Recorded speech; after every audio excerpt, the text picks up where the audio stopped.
Pakistan peoples party शहीद Zulfikar Ali Bhutto group के रूए रवा जूनियर जुल्फकार ने कहा है कि सिर्फ तीर जो यजीद का निशान है वो लोगों के गले को मारने, मासूम बच्चे के गलों को शिकार करने के लिए ही है।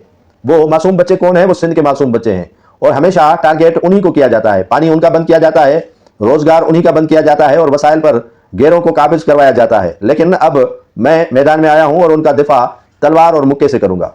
मुक्का और तलवार अब मजलूम अवाम का दिफा करेगा। उसके अलावा जूनियर जुल्फकार ने कहा जो नहरों पर कदगन लगाई जा रही है उनके मुहाफिज हम हैं और सरकारी पीपल्स पार्टी इन नहरों, कैनालों और दरिया पर जो कदगन लगाया जा रहा है उनके मुहाफिज नहीं हो सकते। अवाम जानता है कि उनके पानी का चोर कौन है और पानी पर कदगन लगाने वालों के साथ कौन मिला हुआ है। जूनियर जुल्फकार जो इन दिनों पानी के मसाइलों पर सियासत कर रहे हैं और मुतहरिक हैं, मुतहरिक इतने हैं कि उनको भरपूर तरीके के साथ पजीराई मिल रही है और वो वक्तन बवक्तन अपनी स्पीच में टारगेट करते हैं पाकिस्तान पीपल्स पार्टी को और आसिफ अली जरदारी को। आसिफ अली जरदारी को टारगेट करने के साथ पीपल्स पार्टी को भी ललकारते हैं और आने वाले दिनों में यही कहा जा रहा है कि जूनियर जुल्फकार और जो यहाँ के एंटी पाकिस्तान पीपल्स पार्टी कुव्वतें हैं मिलकर पीपल्स पार्टी को टफ टाइम देंगी और टफ टाइम देने के लिए तैयारियां भी शुरू कर दी गई हैं। हो सकता है कि जीडीए, पीपल्स पार्टी, शहीद भुट्टो और दीगर जो यहाँ कुव्वतें हैं वो मिलकर जो है वो पीपल्स पार्टी के खिलाफ इलेक्शन भी लड़े और उनको टफ टाइम भी दें।